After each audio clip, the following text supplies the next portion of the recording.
Esta conferencia, por la demanda que existe y por el hambre que hay del conocimiento profético de lo que está pasando, se está llenando muy rápido. Consigan sus boletos. 17 de junio, la guerra espiritual en los últimos tiempos en el World Trade Center. Ahí los esperamos. Y como les decíamos, pues le damos gracias a Dios por el seminario de ayer. Vamos a tener más seguido estos seminarios. Hay una barbaridad de información acerca de las profecías bíblicas, qué es verdad, qué es mentira, cuáles son las cosas falsas que se están publicando. Y pues no debemos de creer todo, ¿verdad? Tenemos que recurrir a la Biblia, que es nuestra fuente principal de información. Así que pues estamos en tiempos peligrosos pero emocionantes, porque mientras más cosas se empeoran en el mundo, en lugar de deprimirnos y en lugar de entristecernos, es lo contrario. Mientras más oscuro se vuelve el mundo, más cerca estamos de la venida del Señor. Así que alegrémonos y gocémonos, porque ya vienen las bodas del Cordero. Gracias a Dios. Bueno, continuamos con la serie La invasión de los ángeles caídos. Una serie que hemos iniciado ya hace algunas conferencias atrás. Pueden conseguirlas ustedes las atrasadas, que es por demás interesantísima, edificante y constructiva para nuestra vida espiritual. Precisamente por el mundo en que nos encontramos, en el que la ciencia, ¿verdad?, no puede entrar a un terreno que no es observable, que no es probado en un laboratorio con tubos de ensayo. La ciencia no puede penetrar en el mundo espiritual, de dónde venimos, quiénes somos, a dónde nos dirigimos. La ciencia es limitada en este aspecto. Pero es precisamente cuando abrimos la Biblia, este libro que Dios nos ha dejado, para que podamos nosotros entender que no estamos solos en este planeta. Hace algunos meses ya se inició en la televisión, en el canal Discovery Channel, una serie que se llama Aliens, que significa en español los extraterrestres. Y en esta serie he visto 4 o 5 programas de esta serie. Todos a los astrólogos, astrofísicos, antropólogos están estudiando las pirámides de Egipto, las de Machu Picchu en Perú, el fenómeno en Yucatán, de la pirámide de Chichén Itzá el 21 de marzo, en el equinoccio de primavera, cuando el sol cae sobre la pirámide de Quetzalcóatl, y la base de la pirámide es la cabeza de una serpiente. Y este fenómeno, a las 3 de la tarde, cuando se inicia la primavera, el 21 de marzo, hay cientos de personas o miles de Francia, de Alemania, vienen todo el mundo a ver este fenómeno. No sé cuántos de ustedes lo han visto, pero cae el sol exactamente a las 3 sobre la pirámide y comienza a formarse una serpiente hasta que se embona con la base de la pirámide, y vemos nosotros de qué forma esto no puede ser coincidencia. O sea, cuando los mayas hicieron esta pirámide y exactamente el 21 de marzo el cuerpo de la serpiente embona con la cabeza, es algo que trasciende lo físico. Aquí se encuentra, ¿verdad?, algo espiritual. Esto no es un fenómeno, no es una coincidencia que exactamente a las 3 de la tarde cada año suceda este fenómeno. Y así podríamos seguir con tantas cosas misteriosas, que la Atlántida, el Triángulo de las Bermudas, etcétera, etcétera.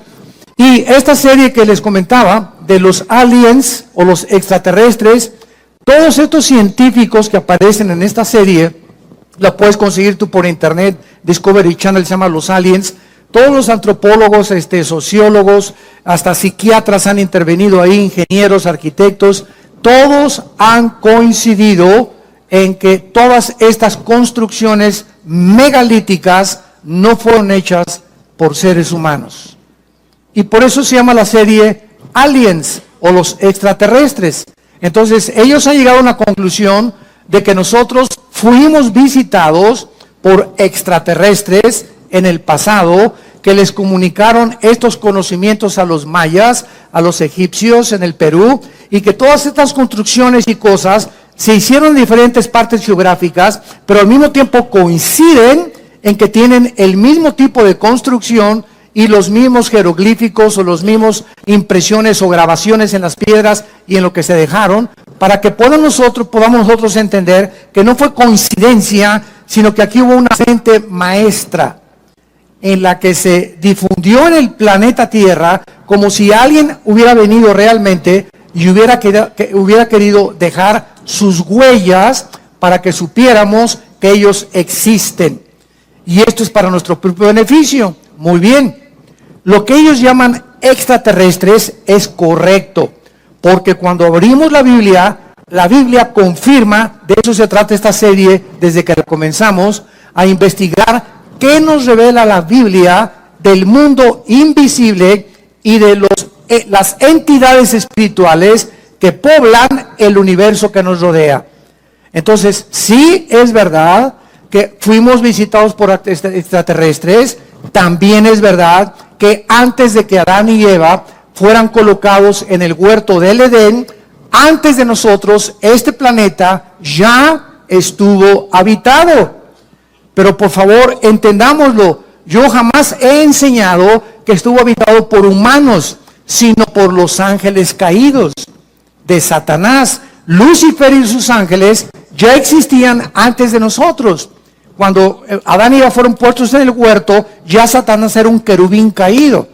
En Job 38, la Biblia nos muestra que cuando Dios formaba el planeta Tierra, el globo terráqueo donde tú y yo vivimos, los ángeles eran testigos de cómo Dios medía y hacía las dimensiones del planeta, la forma en la que la Tierra tenía que girar, la velocidad que tendría que tener la Tierra, la inclinación de 23 grados sobre su eje, el movimiento alrededor del Sol. Todas estas cosas ya se encontraban en la Biblia. Entonces lo que ellos llaman aliens extraterrestres son los ángeles caídos, que solo la Biblia es el único libro de todos los libros sagrados que existen y de los billones de volúmenes de literatura que inundan las librerías del mundo, es el único libro que nos abre las puertas y nos corre las cortinas del mundo espiritual.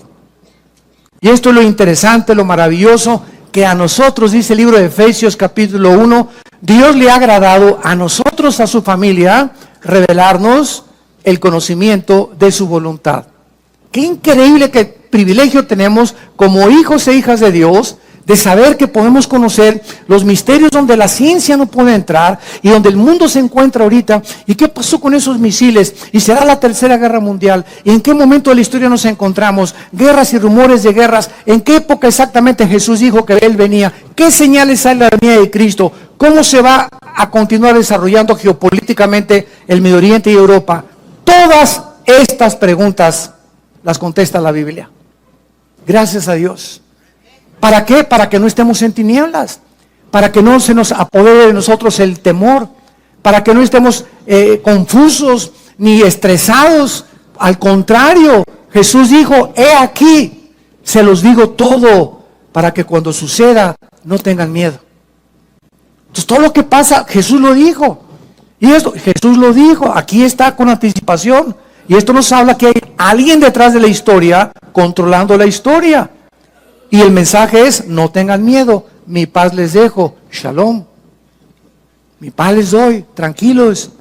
Por nada estén afanados, por nada estén afanados. No se afanen por su vida, qué han de comer, qué han de vestir, dónde han de vivir. Por nada estén afanados. Traigan sus peticiones delante de mí, dice Dios, Filipenses 4, 6 y 7. Híncate, hazme conocer tu corazón. Derrama tu ansiedad delante de mí, dicen los salmos. Hazme conocer tus temores, dice el Señor. Cae dentro de mí. No vamos con el pastor. Ay, pastor, ore por mí. Primero, ¿ya usted oró a Dios? Porque en el momento y con la actitud que usted viene, doña Chole, me habla que usted es una incrédula y que cree que yo soy Dios y que mi oración la va a sacar del pozo de la desesperación. Claro que voy a orar por usted, pero usted tiene que poner su confianza no en el pastor, sino en el Dios creador de los cielos y la tierra. Muy bien. Entonces, sí, el universo sí está poblado. Como me dijo un experto en ufología de los ovnis y ovniología, ya le están llamando hasta una cierta pseudociencia a este fenómeno ovni, es que ustedes los cristianos no creen en los extraterrestres, ni en los ovnis. Dije, jamás. Bueno, yo no sé quién ha predicado eso o a conferencias, pero nosotros jamás hemos negado que haya ovnis y que haya fenómenos o que hay extraterrestres. Nunca, al contrario. Lo que parece que es un objeto volador no identificado, el problema es que ustedes creen que no están identificados. Nosotros no podemos negar que ahí hay un fenómeno en el cielo. Y que, por ejemplo, el astronauta Cooper, que le dio varias vueltas a la Tierra, él cuando bajó a la Tierra, un astronauta con integridad moral, ¿verdad? Y no estaba marihuano ni se metió chochos allá arriba en la nave espacial, bajó y dijo a la NASA que había visto una luz luminosa como un platillo que se acercó a la nave espacial y que desapareció. Y él confirma, ¿verdad?, que era una nave no identificada. O sea, hay cantidad de gente con integridad que ha visto este fenómeno y hay personas, inclusive que los psiquiatras están examinando, que fueron raptados por extraterrestres y que coinciden en sus testimonios de que estas personas confiesan de que fueron objeto de un experimento sexual en el platillo volador. Entonces, todas estas cosas que están pasando tienen una explicación no para el mundo. El mundo cree que son marcianos, jupiterianos o venusianos. Nosotros sabemos que esos extraterrestres que los científicos, los astrólogos del canal Discovery Channel y todos los que están tratando de investigar les llaman extraterrestres, para nosotros son esos ángeles que se rebelaron contra Dios, que están rodeando el planeta Tierra porque se acerca el momento en que van a ser encerrados por toda la eternidad y que vienen porque el tiempo les es contado con más poder y con más fuerza para engañar más y más al ser humano y volver locos a los seres humanos y estresarnos y atormentarnos mentalmente para que se suicide la gente, para que vive estresada. Ahorita la enfermedad más grande del universo es el estrés. La clínica Rochester, la clínica Mayo en Rochester y el Hospital Hopkins en Inglaterra, que son las dos clínicas científicas y médicas más prestigiadas casi del mundo, coincidieron el año pasado que el 70% de las enfermedades del ser humano tienen una sola raíz: el estrés. ¡Qué increíble!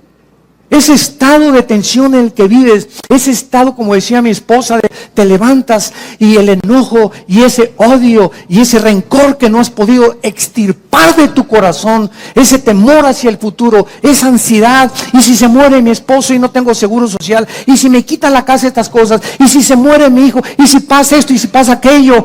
¿Por qué vive la gente así? Porque no tienen a Jesús en sus vidas. Y si tú te llamas cristiano y vives en esa actitud y tienes estas manifestaciones físicas, mentales y emocionales, ¿qué es de tu vida? ¿No es cierto que le crees a Dios? Como doña Chole, pastor, ya casi se le da un ataque a doña Chole antes de que ore por ella. ¿Cómo podemos llegar? Dice la Biblia en 2 Corintios 4, estamos en apuros, pero no desesperados. Estamos con problemas, pero nunca angustiados. Perseguidos, mas no desamparados. Derribados, pero no destruidos. No importa qué problema enfrentemos en la vida, que nunca ningún problema nos lleve a la angustia. Donde, ¿qué voy a hacer? Como dijo un Teofilito, no vas a hacer nada. ¿Por qué? Porque el que va a hacer es Dios. Si tú sacas eso y lo dejas en sus manos tu problema, tus hijos, tu familia, tu matrimonio, tu trabajo, entrégaselo al Señor, entregándole toda nuestra ansiedad sobre Él, porque Él tiene cuidado de nosotros. ¿Por qué estás en esta angustia? Porque no es cierto que le crees, no es cierto que eres cristiano. Y esas pruebas que vienen a nuestras vidas demuestran el calibre de nuestro nivel espiritual. Ahí la fe tiene que ser probada, 1 Pedro capítulo 1, como se prueba el fuego. Así la fe es probada.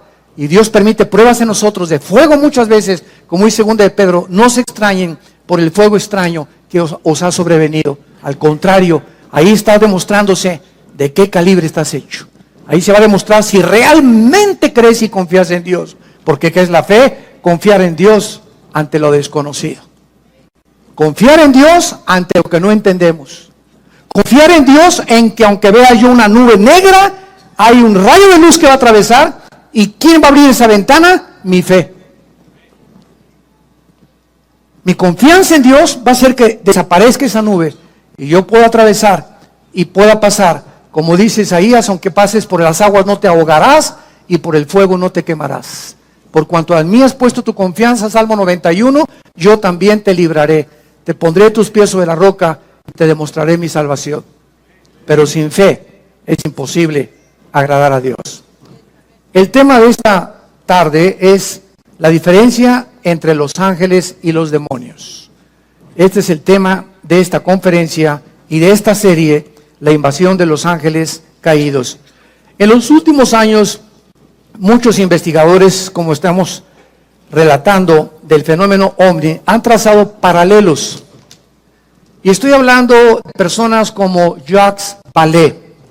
Jacques Vallée es un francés y él se considera el más grande investigador del mundo del fenómeno OVNI. Jacques Vallée. Y el que le sigue se llama John Keel, con K, E y L de Lola. John Keel. Entre estos dos investigadores científicos, para poder determinar si los extraterrestres que ellos consideran que están tripulando los objetos voladores no identificados son ángeles o son demonios o son verdaderamente extraterrestres, han trazado un paralelo y han coincidido en que el comportamiento de estos extraterrestres y de estas supuestas abducciones o raptos de gente que ha desaparecido y que dicen que en el tercer o cuarto tipo lo subieron a un platillo volador.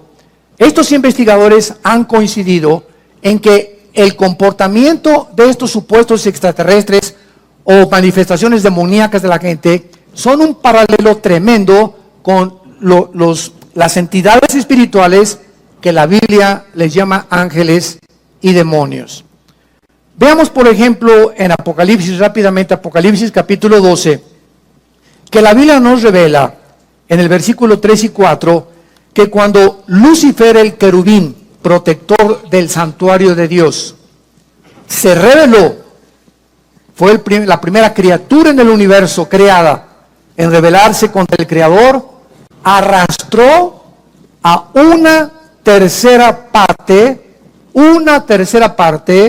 de los ángeles que Dios había creado y que fueron creados en un nivel inferior a él. En la Biblia hay rangos de la creación de Dios. Están los serafines que nunca van a bajar a la tierra y que se encuentran rodeando nada más en el tercer cielo el trono de Dios. Después viene otro rango que se llaman los querubines. Los querubines son los que se encargan, representan la santidad y se consideran los guardianes.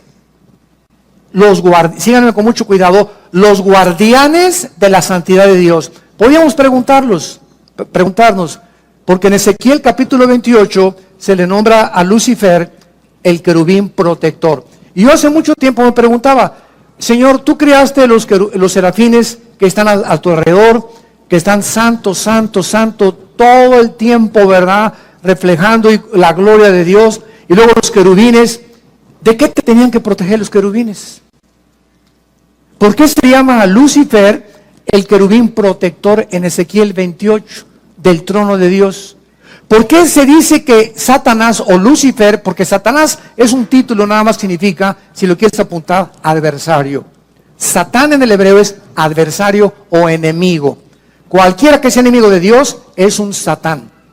Y la palabra diablo, o es otro título, significa el que acusa, el acusador o el calumniador. Cualquiera que calumnia a su prójimo, cualquiera que está dedicándose a acusar a los demás, es obra de demonios en su vida. Porque Dios no acusa a nadie, ¿verdad? Porque fuimos ya lavados con la sangre de Jesucristo. Entonces, es importante que entendamos todo esto. ¿Por qué se le llama a Satanás el querubín protector? ¿Por qué se le llama a Satanás el guardián? Escucha esto, del santuario de Dios.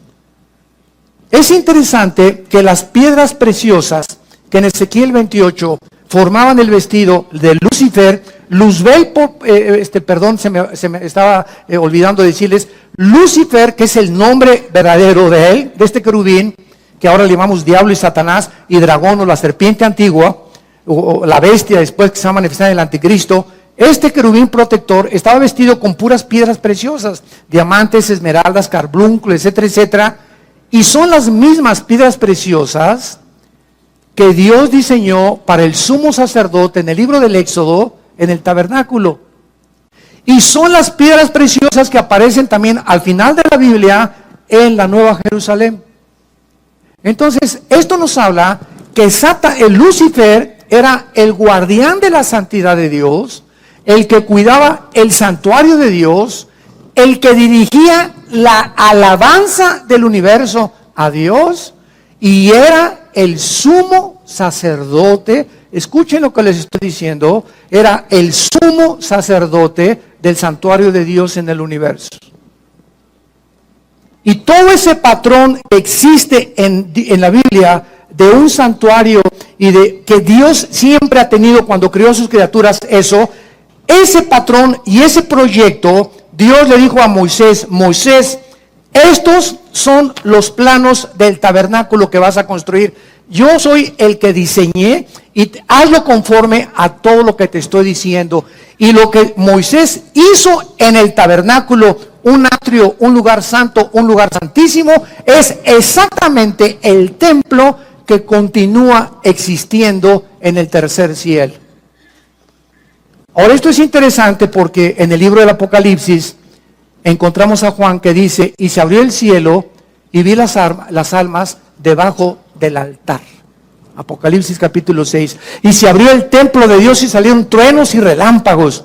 Y continuamente en el Apocalipsis, Juan, cuando subió, esto fue en el tiempo después de Cristo, estaba viendo un santuario y un templo en el cielo. O sea, nunca, aún con la rebelión de Lucifer, nunca ha dejado de existir este santuario de Dios, porque desde que Dios creó a las criaturas, las creó para que entendiésemos que no somos dioses, ni los serafines, ni los querubines, ni los ángeles, ni los seres humanos, y que Dios nos ha creado lo que ha creado para que siempre le adoremos y nos postremos delante de Él. La pregunta es la siguiente: si antes Lucifer no había caído en pecado, ni ninguno de los ángeles habían caído en pecado, ¿qué necesidad había entonces de cuidar a Dios y de cuidar la santidad de Dios? ¿No es verdad? Es una pregunta bastante válida. Y la misma pregunta la hacemos cuando Dios crea a Adán y Eva. Cuando Dios crea a Adán y Eva en el capítulo 2 del Génesis, no había pecado, ¿de acuerdo? Amén. Pero Dios le dice a Adán: quiero que cuides el huerto y que lo labres. Yo leía, me acuerdo hace algunos años: ¿cuidado de qué? Ni armadillos había todavía, y destructores, ni veneno tenían las serpientes, ni chinches, ni piojos habían ahí. ¿Cuidarlo? Y es la misma palabra que se usa en el hebreo para cuidarlo durante todo el Antiguo Testamento. Entonces comencé a darme cuenta de la relación que había en que antes de que cayera el pecado en el mundo, antes que nosotros, espiritual, y una vez que Dios creó el mundo físico de las 4 dimensiones en que vivimos, Dios da la misma orden desde el principio del universo con la recreación del ser humano en el huerto del Edén: cuiden lo que les he entregado. Y la respuesta es la siguiente: cuando Dios crea las entidades espirituales en el universo, antes que nosotros, Dios creó a los ángeles con la misma capacidad con la cual Dios creó a Adán. En otras palabras, existía en todas las criaturas que Dios ha creado el potencial de querer algún día rebelarse contra Dios. Porque si Dios ha creado alguna criatura en el universo en el pasado que no tenía la opción de rebelarse nunca contra Él, hubieran sido robots. Un mundo angelical de puros robots. Adórenme, adórenme, adórenme. Pero Dios pone el potencial de que esa adoración fuera libre. Y que podían permanecer en esa oración, o algún día ellos podían irse en contra. Dios se arriesga a que el mal entre al universo. ¿Y qué es el mal? Es el abuso de la libertad que Dios les dio a las criaturas. Apúntalo. Los que vinieron ahí al seminario, fue un consejo que les di: nunca vengan el domingo ni a un seminario sin una Biblia en sus rodillas y sin hojas para apuntar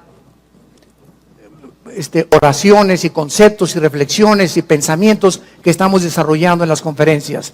Porque de pasado mañana me encuentro contigo en la calle y te pregunto: hazme un resumen con 3 hojas de lo que oíste el domingo del sermón. No vas a llegar ni media hoja. ¿Por qué? Porque la memoria es así. Pero cuando el estudiante de la Biblia, el estudiante de Dios, aquel que quiere compartir esto, llegaron en la noche, mi amor, mira, oí esto y esto, pero aquí lo tengo apuntado porque esto me pareció interesante, esta fecha me pareció interesante, etcétera, etcétera, y vas teniendo tu librito, tus apuntes, no te imaginas la cantidad de conocimiento que vas a tener. ¿Por qué? Porque lo que apuntamos lo recordamos 70 veces más que lo que no apuntamos. La memoria nunca podemos confiar en ella. Muy bien, entonces vemos nosotros que Dios crea entidades espirituales con el potencial de rebelarse, y así lo hizo Lucifer. Y cuando viene esta rebelión en el cielo, se va a la tercera parte de los ángeles, dice Apocalipsis capítulo 12, apareció otra señal en el cielo, versículo 3. He aquí un gran dragón escarlata, que tenía 7 cabezas y 10 cuernos, y en sus cabezas 7 diademas. Su cola, aquí está, arrastraba la tercera parte de las estrellas del cielo. El 85% de las veces que la Biblia menciona estrellas, se refiere a los ángeles caídos. El 85% de las veces. Y de acuerdo al contexto, muy pocas veces cuando se refiere realmente a las estrellas que brillan. A los ángeles caídos se les llama estrellas la mayor parte de las veces en la Biblia. Satanás arrastraba la tercera parte de las estrellas. Y es lógico que no era literal estas estrellas, imagínense nada más.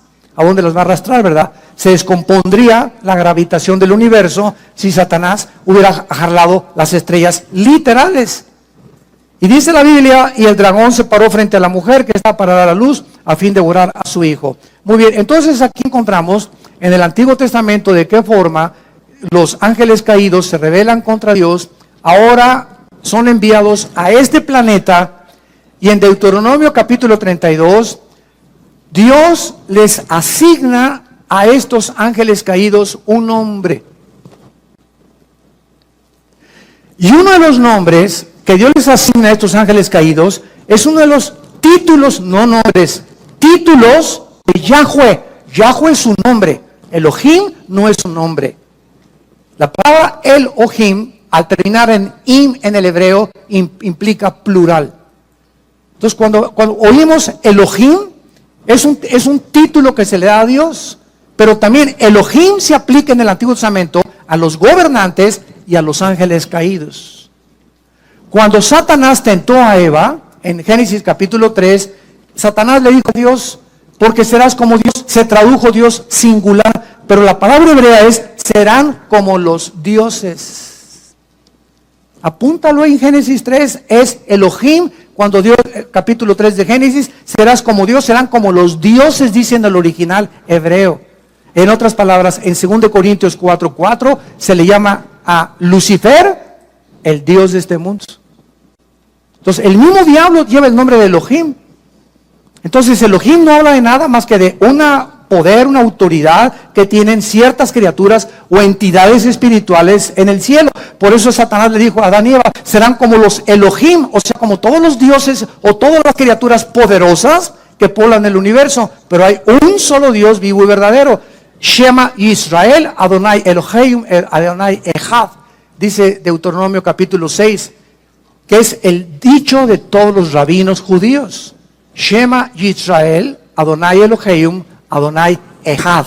Echad en el hebreo es uno solo, o sea, tú eres, oh Israel, un solo Dios. Por eso el judío no nos entiende a los cristianos que tenemos el Padre, el Hijo y el Espíritu Santo. Porque para ellos Dios, para ellos somos una blasfemia nosotros, para el judío ortodoxo, que creemos que ellos creen que tenemos 3 dioses, sin entender la pluralidad del nombre de Elohim. Muy bien, entonces estos ángeles se rebelan contra Dios, y en el Nuevo Testamento, en Efesios 6, versículo 12, el apóstol Pablo nos da una revelación más exacta de la organización de los ángeles caídos. Y dice el apóstol Pablo en Efesios 6:12, no tenemos lucha, en otras palabras, miren seres humanos, miren mis muchachitos, nunca creas que el que te quiere matar es tu enemigo, nunca creas que tus vecinos que te traen coraje es tu enemigo, nunca creas que los celos de tu novio porque tienes otra novia es tu enemigo, nunca nosotros vamos a comenzar a elevarnos. No se queden aquí aterrizados en el mundo material. No tenemos lucha entre sangre y carne. Realmente la lucha no es entre palestinos y entre ISIS y entre los sirios y entre Estados Unidos contra los rusos. Hay poderes invisibles que están influyendo en el planeta Tierra para incitarnos a los padres contra los hijos contra los padres, para el divorcio, para que veas a tu esposo como un armadillo, para que veas a tu esposa como una lagartija, para que critiques los sistemas y todo, para que se levantes contra el gobierno. Hay poderes espirituales en acción, operando para inducirnos a abortar la misión que Dios nos ha encomendado. Y estas huestes espirituales que poblan el universo tienen el principal problema, el principal objetivo de tratar de denigrar en el ser humano que habita este planeta la imagen y semejanza de Dios. Vamos a comenzar a comprender esta guerra espiritual. Si no hay cristianos que todavía siguen creyendo que su enemigo es esto y no saben qué es la oración, donde se avientan los misiles Tomahawk. Cuando tú estás orando, vimos una vez, ¿verdad? Haz de cuenta que de aquí para allá es el enemigo y aquí estás tú. Y tú no te pones ¿verdad? Y me vas a ver, y me la quito, ¿verdad? Y me rayaste, me recordaste, mamá, pues la tuya, ¿verdad? Y pues esto y el otro. ¿Sabes una cosa? Cuando comenzamos a contestar el fuego con las armas que el mundo usa y cuando comenzamos a querer vengarnos nosotros, por eso dice la Biblia, no os venguéis vosotros mismos, porque caéis en la trampa. No te vengues ni guardes rencor. No contestes con fuego terrenal, porque nuestras armas son espirituales. Y si quieres ganar la guerra espiritual, tienes que aprender a usar las armas de la luz. Las armas de la luz. Las que Dios nos ha dejado. Porque no es entre nosotros la guerra. No es entre católicos y protestantes, entre ISIS, es contra, y dice, principados, número 1, 2, potestades, 3, gobernadores de las tinieblas, y 4, huestes espirituales de maldad en las regiones celestes, que están fuera completamente, y ellos tienen la ventaja enorme contra nosotros de que no los vemos. Son invisibles, estamos en una desventaja impresionante. ¿Cómo vas a luchar contra un enemigo invisible? Entonces, tratándose que es una guerra en la que no podemos ver, Dios envía hace 2000 años a su Espíritu para que entre a nuestra vida. Y el Espíritu Santo, como un GPS, como un sistema de localización, como los que usan los satélites actualmente, el Espíritu Santo nos deja un mapa, una guía, un sistema que es la Biblia, para que comencemos a estudiar la Biblia y a entender la lucha espiritual y comencemos a enfrascarnos en esta lucha con las armas que Dios nos ha dejado.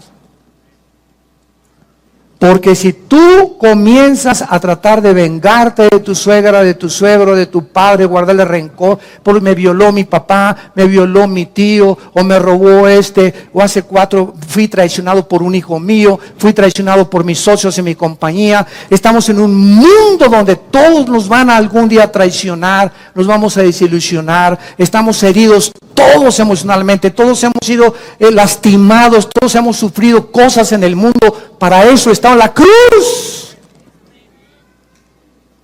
Es esa cruz la respuesta de Dios a todo lo que hemos pasado. Para que vengamos esa cruz y entendamos que es en esa cruz donde vamos a recibir el poder de seguir viviendo para Dios. Entonces, estos principados que encabezan la lista de la organización y los rangos satánicos, estos principados son los agentes de Satanás. Escuchen esto, Satanás dividió el planeta Tierra en regiones geográficas. Entonces, si ellos quieren lastimarnos, no son como locos, un demonio que se le mete acá y otro demonio se le mete por acá. No, hay una organización, porque el querubín Lucifer, recordemos algo, después de Cristo, escucha esto, Lucifer, después de Cristo, es la criatura más inteligente y sabia del universo. Imagínense con quién estamos peleando. Con este sinvergüenza, que tiene a su disposición una tercera parte de los ángeles. Entonces, si queremos realmente entender y saber cómo podemos ganarles, porque estamos en desventaja, tenemos que tener al Espíritu Santo. Y tenemos que ser únicamente, nada más, obedientes. Obedientes a todo lo que la Biblia nos dice. Para que con esta obediencia, ellos no pueden, no tienen el derecho de acercarse a mi vida, ni a mi matrimonio, ni a nuestra casa. ¿Por qué? Porque en la obediencia, dice en 1 Pedro, somos guardados por el poder de Dios mediante la fe. Pero el día que me quito el escudo de la fe, y llego a la desesperación, y llego a la angustia, y que ya no puedo, etcétera, etcétera, y me dura 2 o 3 días ese estado de depresión, se vienen como abejas africanas. Se nos vienen encima y comienzan a la bim, bomba, y te aplastan más, y te sumen más. Ese mi Panchito, eso usted no sirve para nada. A ti se dicen el Gutierritos.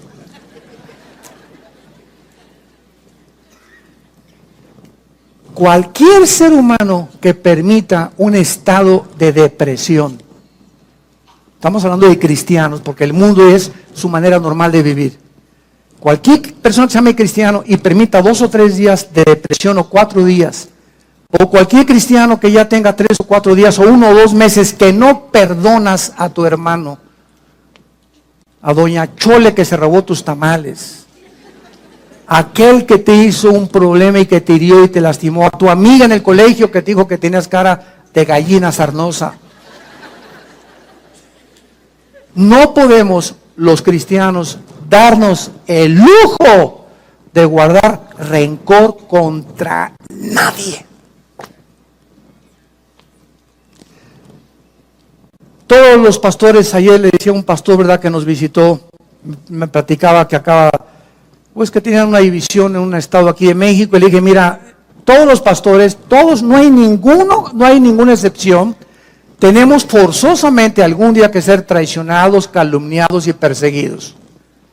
¿Y sabes por qué? Porque a través de eso nos acercamos más al corazón de Jesús.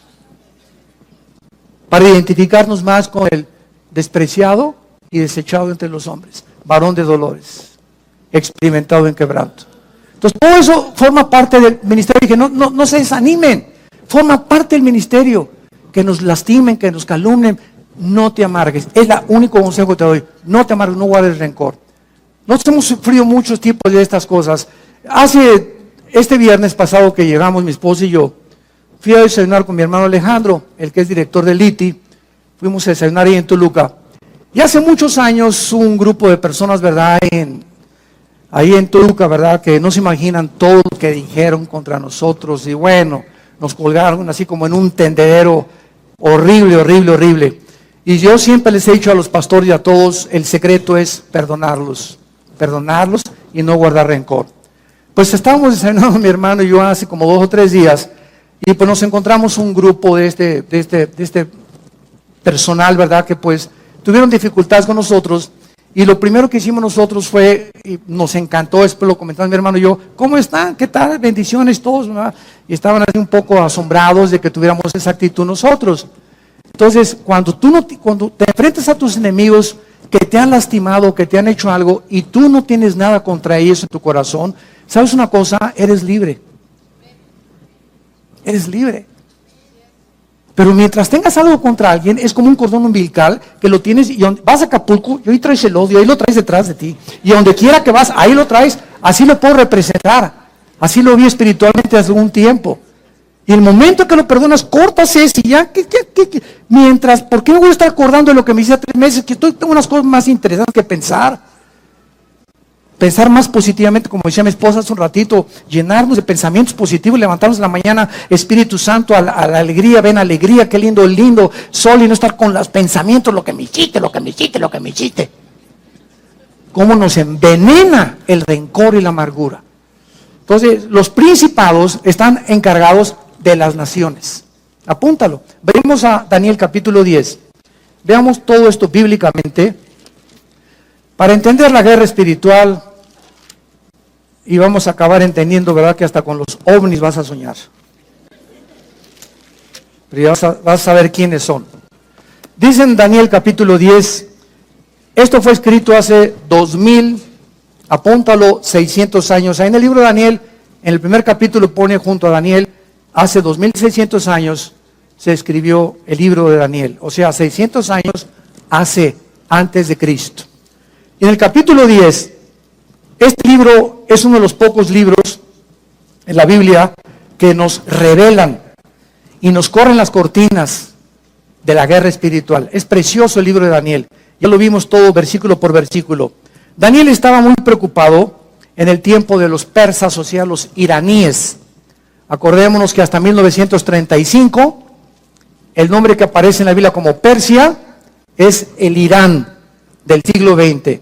Irán en la Biblia aparece con el nombre de Persia, porque en 1935 se le cambió el nombre de Persia por el Shah de Irán a Irán. Entonces, Daniel se encontraba bajo el imperio de los persas. Los persas son los que vencieron a los babilonios, a Nabucodonosor y a sus parientes y descendientes. Después de los persas vinieron los griegos, Alejandro el Magno, y después el imperio romano. Entonces, Daniel se encontraba en el segundo imperio, el imperio de los persas y de los medos, que eran los iraníes. Y dice el capítulo 12, en el versículo 11, para comenzar a tener estos antecedentes, que el ángel se le aparece a Daniel, un ángel de Dios, y le dice así: Daniel, varón muy amado. Híjole, qué barbaridad, ¿verdad? Qué preciosa forma en la que pueda Dios describirnos a cualquiera de nosotros, que somos muy amados por Él, que nos ama con amor eterno, muy amado. Está atento a las palabras que te hablaré y ponte de pie, porque a ti he sido enviado. Dios envía ángeles buenos a la tierra, y mientras hablaba conmigo, me puse en pie temblando. Entonces me dijo: Daniel, no temas, porque desde el primer día que dispusiste tu corazón a entender y a humillarte en la presencia de tu Dios, fueron oídas tus palabras, y a causa, o sea, de tu oración que tú hiciste, yo he venido. Mas el príncipe del reino de Persia, esta palabra S de Samuel, A de Armando, R de Raúl, Zar en el hebreo, que se tradujo príncipe, se está refiriendo al principado satánico que en aquel tiempo de Daniel estaba controlando el imperio de los persas. No era el rey de Persia, no era Nabucodonosor los que gobernaban, sino los principados satánicos que operaban desde el cielo, influyendo en los imperios que persiguieron a Israel y a todos aquellos que seguían al verdadero Dios.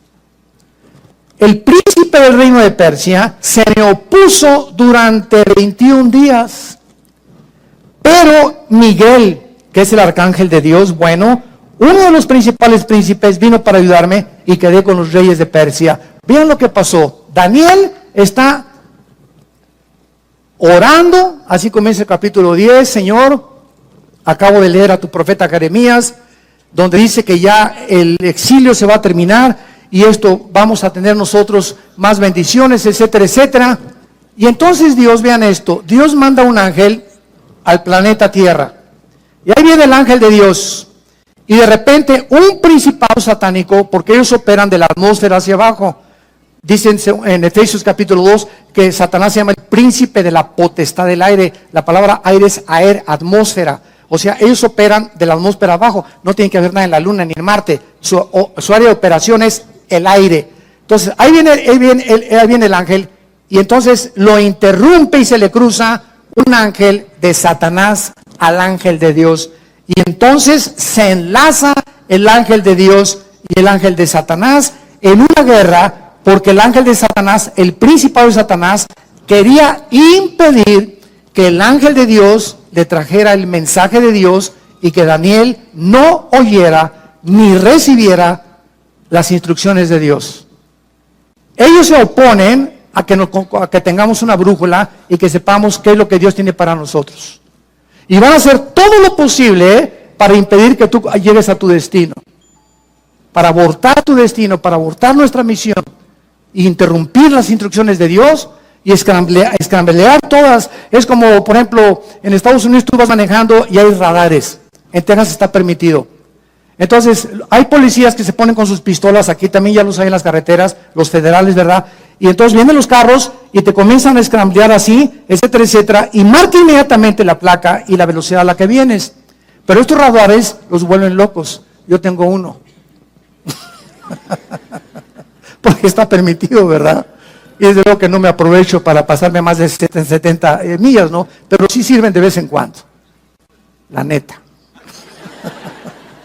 Bueno, entonces, viene, ¿verdad? Entonces, se vuelven locos. Cuando voy, por ejemplo, a 5 millas más por hora, ahí te permiten 10. Si es a 60 en Estados Unidos, en Texas, si es a 60, te permiten hasta 70. Si te escramblean o te localizan que vas a 72, ya con eso te paran. 10 es lo máximo que se te permite la ley. Entonces, a veces yo me paso esas 2 millas sin querer, ¿verdad? Y entonces mi radar comienza, pip, pip, pip, pip, a sonarme, y alcanza 4 o 5 millas de distancia el radar que yo tengo. Ojalá que no me escuchen ahorita en Estados Unidos. Me comienza a hablar el radar y pues ¿qué hago, verdad? Pues le baja la velocidad inmediatamente. Y entonces cuando lanzan el rayo, ¿verdad?, de ultrasonido a los policías con esos aparatos, ellos no pueden ver a qué velocidad vengo porque esos radares están diseñados para eso. Y son permitidos, otros estados no los permiten, pero en Texas sí los permiten. Entonces, esto pasa igual en el mundo espiritual. Dios nos manda una señal del cielo, ¿y dónde está la señal?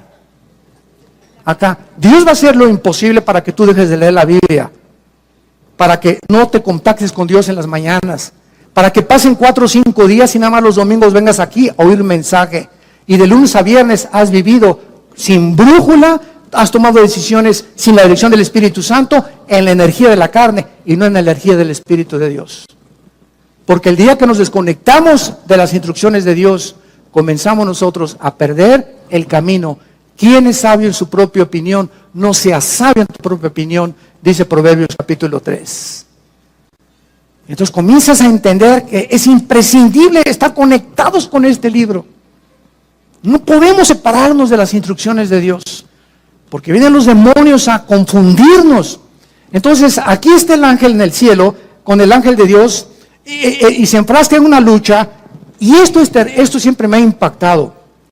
Un principado de Satanás, casi, porque son ángeles y fueron creados iguales en fuerza y todo, nada más que uno es malo y uno es bueno. El ángel de Dios no le ganó. El ángel de Dios no le ganó. Tuvo que pedir ayuda al arcángel Miguel. Y entonces Miguelito llega, ¿verdad? Y ya son 2 contra 1. Y entonces ya se chispó esto y Miguel se encarga, porque es el arcángel en la Biblia que cuida a Israel. Entonces ya viene el ángel y le da el recado a Daniel, y entonces el ángel de Dios le explica a Daniel: tengo 3 semanas, hace 3 semanas, Daniel, que comenzaste a orar. ¿Y esto qué nos habla? En el momento, Daniel, le dice el ángel, que te pusiste a orar, Daniel, en ese momento que te hincaste, comenzó la guerra espiritual. En el momento que nos hincamos y oramos, entramos en conflicto con los poderes de Satanás. Y el momento en que te hincas y mi hijo esto y mi hija aquello, etcétera, etcétera, en ese momento comenzamos a mandar misiles Tomahawk y comenzamos a despejar los aires y comenzamos a cuidar a nuestros hijos y a nuestros, sobre todo los menores de edad, y comenzamos a quitar los enemigos. Y te oro por mi jefe de mi oficina, te oro por mi maestro que es ateo y que me odia, te oro por mi amiga que me está calumniando, te oro por eso. Nos hincamos, y es la oración el poder espiritual para despejar y quitar del corazón de nuestros enemigos los malos deseos que tienen contra nosotros. Mientras tú no entiendas esto, nunca vas a tener victoria en la guerra espiritual. Porque vas a ser vencido por tu carne, por tu venganza. Me sacaste la lengua, te la saco más grandota. Dice Romanos 12, no sean vencidos por lo malo. Sean vencidos, venzan el mal con el bien. Escucha esto, porque cuando tu enemigo no le pagas ojo por ojo, diente por diente, como era en el Antiguo Testamento, ascuas de fuego amontonas sobre su cabeza. En el momento en que nosotros bendecimos a los que nos persiguen y a los que nos ultrajan, en ese momento confundimos a sus demonios y Dios entra en acción y los juzga más rápido de lo que tú querías vengarte por ellos. Esta es la guerra espiritual a la que nosotros debemos hacer caso. Y quiero terminar, vean ustedes aquí en el libro de Isaías.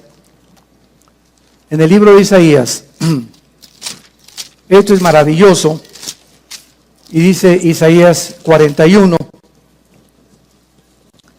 no temas, versículo 10, Isaías 41, 10, no temas, porque yo estoy contigo, no desmayes, porque yo soy tu Dios, que te esfuerzo, siempre te ayudaré, siempre te sustentaré con la diestra de mi justicia. Escucha lo que dice a continuación, he aquí todos los que se enojan contra ti serán avergonzados y confundidos, como nada serán, perecerán los que contienden contigo. Buscarás a los que tienen contigo contienda y no los hallarás. Serán como nada, como cosa que no es, aquellos que te hacen la guerra. Porque yo soy Jehová tu Dios, quien te sostiene de tu mano derecha y te dice, no temas, yo te ayudo.